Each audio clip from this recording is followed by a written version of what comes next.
حبايب قلبي عاملين يا رب كلكم تكونوا بألف خير. للمرة التانية على التوالي هنجرب منتجات اسنس. في منتجات انا كنت جايباها قبل كده وجربتها معاكم لمرة وما كانتش عجباني، ففي كذا كومنت من كذا بنت قالوا لي استخدم المنتجات دي بطريقة معينة عشان تديني افكت معين، فتعالوا نجربهم تاني، وخصوصا ان انا فعلا ما جربتهمش من ساعة الفيديو. واللي شجعني بقى ان انا اعمل الفيديو ده ان انا جبت المسكرة الزرقاء بتاعت اسنس وايلاينر ازرق. بصوا جمدان الماسكارا، بصوا. فتعالوا بقى نبدا الفيديو مع بعض. واهم حاجه قبل ما نبدا الفيديو تظبطوني بلايك، تشتركوا كمان في القناه لسه ما اشتركتوش، ويسيبوا لي كومنتاتكم الحلوه. ويلا بينا بسرعه نبدا ننسى الفيديو القديم ونبتدي بقى على نظافه. هنجرب البرايمر ده بتاع اسنس للمره الثانيه. انا لما جربته اول مره كان حارق لي وشي وما كنتش حباه خالص، فتعالوا بقى نجربه مع بعض. انا ما استخدمتوش بصراحه من بعدها، فنقول بسم الله. فخلينا نشوف.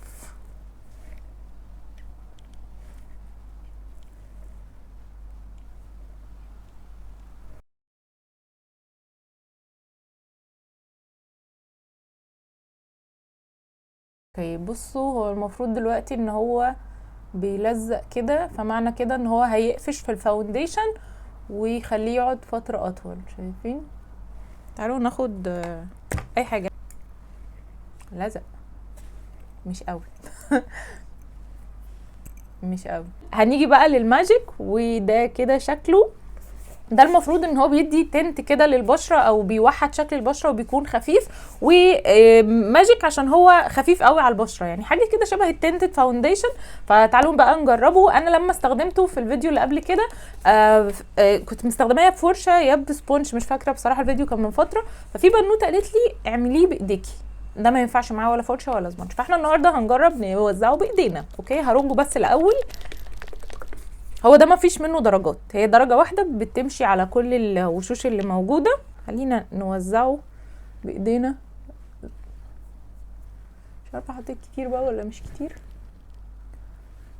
كده. طيب نشيل طرحتنا ونوزع بايدينا زي ما العروسة قالت لنا. هو بياخد فعلا لون البشرة، بس هو توزيعه وحش قوي ودخل كده في المسام وشكله معفن جدا على البشرة. يعني شكلي بص وشي معفن قوي.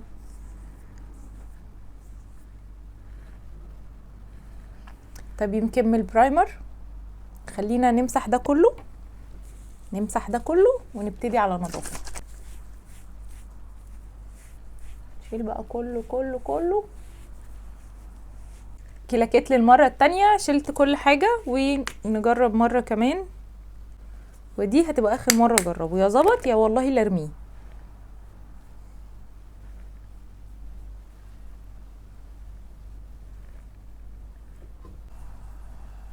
بس هو بصراحة كده توزيعه اسهل. لما كان محطوط البرايمر ما كانش بيتزحلق كده. انا عايزاكم تسامحوني في اللي انا هعمله فيكم دلوقتي. انا هخش لكم مناخيري في الكاميرا. خلاص، شكله حقير، شكله معفن يعني. لا انا هقوم لكم. بصوا يعني، بصوا شايفين المنظر؟ انا كده دمجته. شايفين هنا؟ شايفين هنا؟ حقير. بصوا داخل هنا، يعني هو عمل لي حاجات هنا هي مش موجوده. والله يعني ما كانش كل ده موجود. ده هيترمي، ده معفن، ده حقير وحش جدا. هنعمل ايه بقى دلوقتي؟ نمسك منديل مبلل ونمسح وشي للمره التانية. بصوا اصلا دخل جوه المسامات. هو المفروض ان هو بيملى المسام، لا هو دخل جوه مساماتي. هو انا بمسحه اهو بالمنديل، مش بيطلع اهو. بص وشي ماله، وشي ماله. همسح وشي واجيلكوا. هننسى بقى اللي فات ده كله، والماجيك ده هنعتبر ان احنا هو ما عملوش حاجه اسمها ماجيك اصلا. هحط تاني البرايمر نكمل الميك اب عادي. هاخد دلوقتي الكونسيلر ده من اسنس، من احلى الكونسيلر اللي انتم ممكن تجربوها في الدراج ستور للاستخدام اليومي. خطير خطير خطير. بصوا ده كده بيكون شكله. الدرجه دي غامقه جدا عليا، دي درجه 60 جولدن توفي. الكونسيلر ده خطير للاستخدام اليومي، ما بيخططش، ما بينشفش كده تحت العين، بس هو خلاص كده للاسف بيخلص. انا كل ما اروح اجيب درجتي ما بلاقيهاش، مش عارفه ليه. فانا هحطه كده، بصوا الدرجه غامقه جدا، هستخدمه وهحط عليه كونسيلر تاني افتح منه، يا دوب بس اوحد كده شكل البشره معايا عشان نكمل بقى ايه الميك اب بتاعنا. ايه هحط معاه كده كام نقطه من الكونسيلر ده من كاركتر درجه شيل. نفتح كده وبفرشة نوزع كده.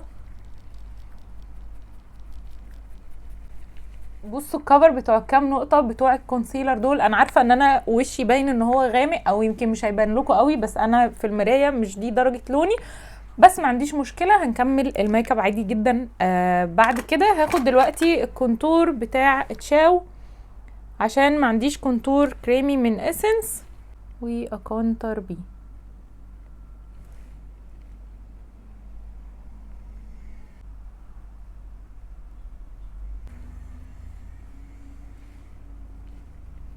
هنيجي للبلاشر الكريمي من اسنس ده، كده شكله الدرجة اللي معايا دي 40 كورال كراش. بصوا هو بيكون اسبونشة كده، بنلف دي تمام ونبتدي بقى نضغط عشان يطلع، بس يا رب ما يطلع كتير. اوكي اهو، ونحطه كده.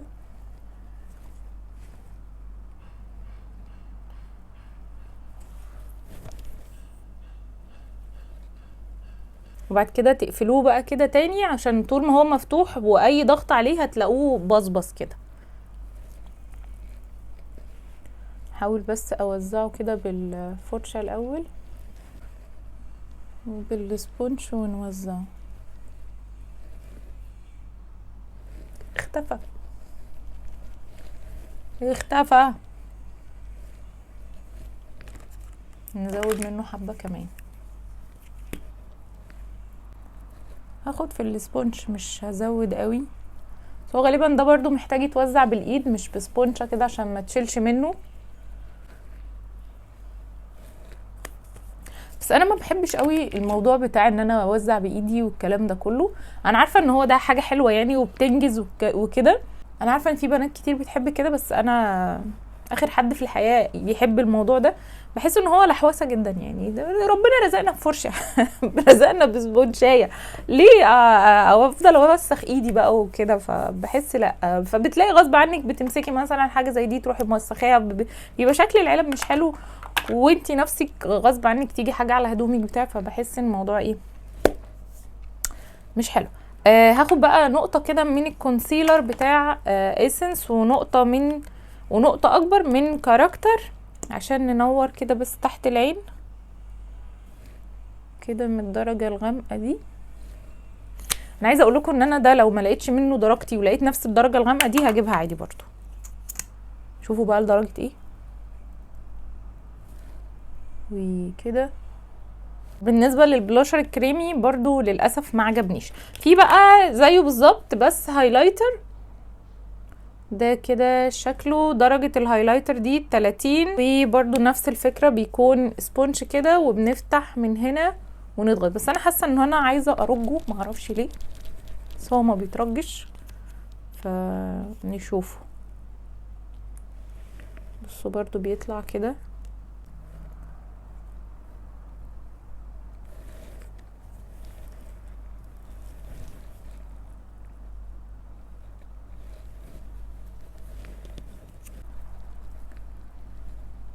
اوه يا لهوي حطيت كتير قوي وانا ما اعرفش.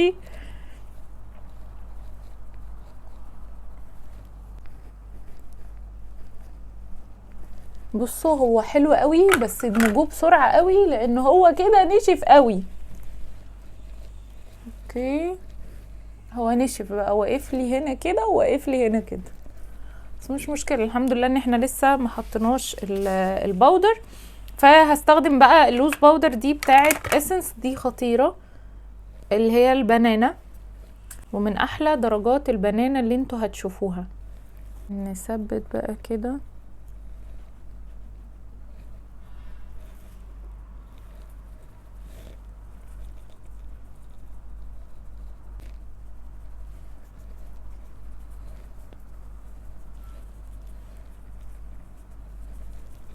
هنيجي بعد كده للكونتور الباودر، والكونتور ده من اسنس خطير. الدرجه اللي معايا دي رقم 20 دارك.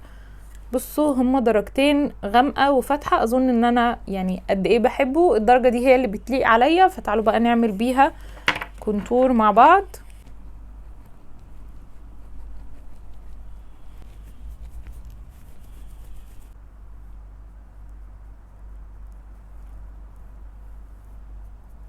وللبلاشر الباليت دي بتاعت البلاشر من اسنس خطيره خطيره خطيره. بصوا بتكون 3 درجات كده، وكمان معاها درجتين هايلايتر احلى من بعض. انا كنت جايبه الهايلايتر ده جديد من اسنس، فخلينا نستخدم البلاشر من هنا والهايلايتر من الباليت الصغيره. بصوا هاخد كده كل الدرجات. حلو في البلاشر اصلا بتاع اسنس في العموم ان هو ناعم جدا، تقدري تاخدي منه براحتك، يعني لما بتحطيه تقدري تزوديه. عايزاه من اول مره خفيف بيبقى خفيف، عايزه تقليه بتعيدي عليه تاني. دي احلى حاجه بحبها فيه بصراحه، ناعم كده وبياخد ويدي. هاخد الكومباكت باودر دي من ريميل، دي درجه 4، وهنضف كده بيها حوالين الكونتور. احنا كده كده مش هنعمل رسمه عين قويه لان هنستخدم الماسكارا الزرقاء بتاعت اسنس الجديده.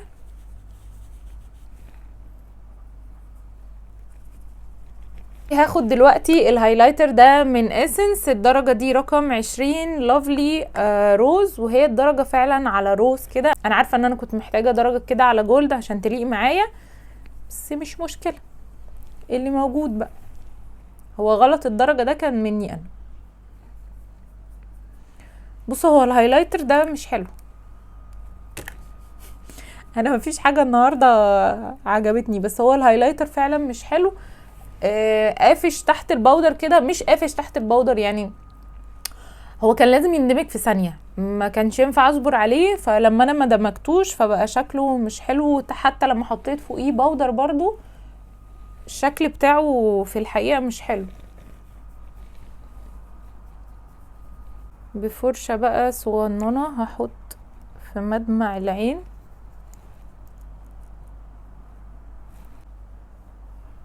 بصوا الهايلايتر خطير وحلو جدا، مفهوش جليتر، فده من الحاجات اللي بصراحة حلوة جدا جدا.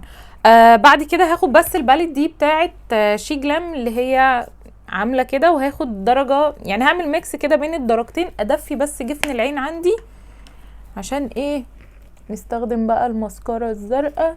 اشيل بس الخطوط اللي موجودة، مش عايزة اكتر عشان الماسكارا تبان. انتوا شايفين دي الفرشة دي، ده مش ايد الفرشة، ده قلم رصاص والله مش عارفة راحت فين ايد الفرشة. ودي بقى لها كتير عندي وانا كنت بحبها قوي، يعني الفرشة نفسها كنت بحبها قوي، فمعرفش الايد بتاعتها راحت فين. ففضلت كده لغايه ما خلاص اتخنقت، فماسكه قلم رصاص قلت اجربه، لقيته دخل فيها وبقى شكله حلو. يعني هي الايد طويله قوي بس شكله حلو. بالدرجه الفاتحه وهحطها كده تحت العين.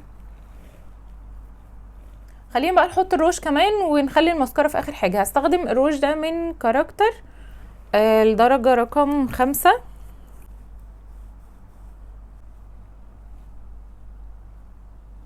هو انا قلت على الروج ده كارت ولا كاركتر مش فاكره، بس ده روج من كارت. وكمان هحط عليه الجلوس ده بتاع كارت. هو المفروض ان ده بلمبر كده او بيعمل ينفخ شفايف، بس هو ما بيعملش حاجه من دي، بس هو كجلوس لذيذ يعني.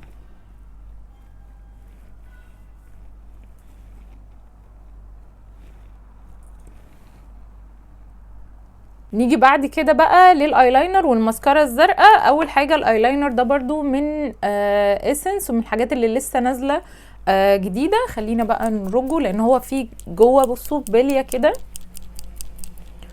فنعمل وينج كده ايلاينر خفيف ظريف.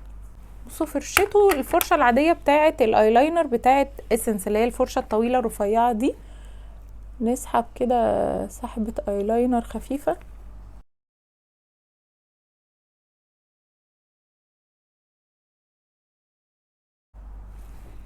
تمام.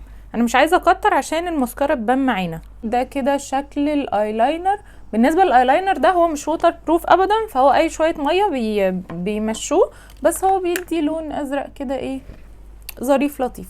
تعالوا بقى نجرب الماسكارا دي من اسنس. ده كده شكلها شبه اللي هي الماسكارا البينك، بس دي مش ووتر بروف. اوكي بصوا ده كده شكل الفرشة، فتعالوا بقى نجربها. بصوا دي كده اول طبقة من الماسكارا، خطيرة. تعالوا بقى نحط الطبقة التانية منها. بصوا انا بقالي فتره متجننه بالماسكارات الزرقاء، جبت كميه ماسكارات زرقاء اكيد شفتوهم في فيديو المشتريات، وجبت كمان واحده من كيكو زرقاء، وجبت دي كمان، فهعمل لكم فيديو بقى لكل الماسكارات الزرقاء وانهي احلى فيهم. بس مبدئيا دي خطيره، دي خطيره. هروح بقى اعمل العين التانية واجيلكم. كده حطينا الماسكارا، بصوا لي جمدانها، بصوا لي حلاوتها وطعمتها وشقاوتها. الماسكارا خطيره، بتدي لون حلو جدا من اول مره بتحطيها، بتدي لون خطيره. الماسكارا بتاعت اسنس دي تحفه تحفه تحفه تحفه تحفه تحفه. عيبها الوحيد انها شويه لما بتكتري منها ممكن تفرول كده، يعني لما بتفضلي بقى بعد ساعه او ساعتين وانتي مكتره منها ممكن تفرول وتقع منها كام فروله كده، مش عارفه كام نقطه كده ممكن تقع منها. بس هي دي مشكلتها الوحيده، بس انا بالنسبه لي عادي عادي، ما عنديش مشكله في ده. فدي خطير. تعالوا بقى سريعا نتكلم عن الحاجات اللي احنا جربناها. ده احنا مش شكلنا وحش جدا. اوكي الماسكارا فوق الممتازه، البرايمر لطيف مش وحش، مش عارفه بس هو عادي يعني، مش شايفاه مبهر الانبهار القوي. اللوس باودر بتاعت اسنس طبعا خطيره. البتاع ده انا ما جربتوش لان هو خلاص باظ. ده جل الحواجب بتاع اسنس، وحش وحش وحش وحش من هنا للصبح خلاص، فاللي يشوفه ما يشتريهوش. الهايلايتر ده خطير جدا، يعني دول وحشين ما لهمش لازمه بصراحه من وجهه نظري، انا ما حبيتهمش ابدا. ده بينشف بسرعه جدا جدا جدا، فلازم يعني تحطي جنب وتدمجيه وبعد كده تحطي الجنب التاني وتدمجيه، فحسيت ان هو ليه. اوكي البلاشر ما حبيتهوش ابدا بصراحه. انا كنت جايبه البلاشر ده في وقت الحاجات اللي جبت الحاجات الجديده فيها من اسنس، وبصراحه حلو جدا. الدرجه بتاعته اسمها بيري بلاش 70. اوكي بس انا بحب دي اكتر لان فيها بلاشر وهايلايتر، والهايلايتر اللي فيها حلو والبلاشر اللي فيها لطيف جدا. الكونسيلر بتاع اسنس ده فوق الممتاز. انا بقول لكم على الحاجات حتى اللي عندي بقالها فتره فوق الممتاز، ولو ما لقيتش درجتي اجيب برضو درجه غامقه وافتحها باي كونسيلر. باليت الكونتور دي خطيره وفيها درجتين، وفي كمان منها درجه افتح للبنات البيضه وكده، ف حلوين قوي. الايلاينر ما حسيتوش بصراحه، يعني معرفش، حاسه انه البراندات الاقتصاديه مايت سينما كارت الحاجات دي عاملين حاجات كواليتي احسن منه. هو حلو بس يعني عارفين يعني لما تجيبوا بتاع مايت سينما مثلا ب40 او 50، وده تجيبوه ده انا كنت جايباه بدينار وربع. لا اكيد بتاع مايت سينما او كارت او اي براند كده بتاع، او بريتي وومن كانت عامله ايلاينرات ملونه خطيره، ف وجهه نظر وجهه نظر. بس كده حبايب قلبي فيديو النهارده يكون خلص. يا رب الفيديو يكون عجبكم واستفدتوا باي حاجه حتى لو كانت بسيطه. لو عجبكم الفيديو ظبطوني بلايك واشتركوا كمان في القناه لسه ما اشتركتوش، وسيبوا لي كومنتات كل حلوه. اشوفكم فيديو جديد، باي.